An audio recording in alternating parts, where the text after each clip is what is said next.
මේක හරවන්න බෑ ලොකු වැඩි.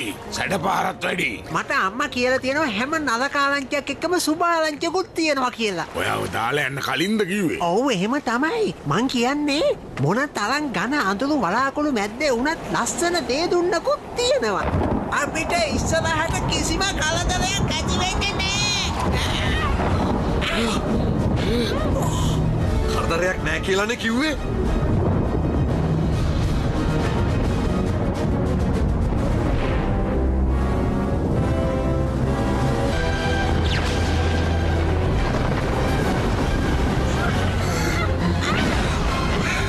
ගොඩබිම තියෙන පැත්තම බලාගෙන ඉන්න. ගොඩබිම කොහෙද තියෙන්නේ කියලා හිතා ගන්න බෑ.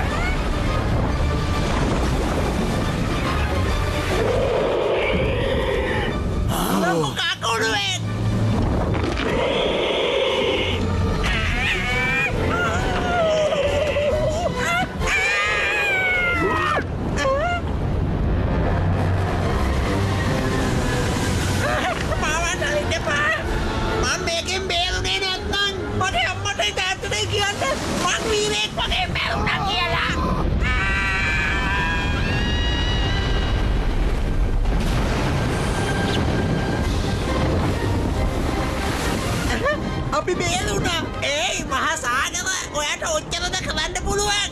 මොකද කියන්නේ කකුළු?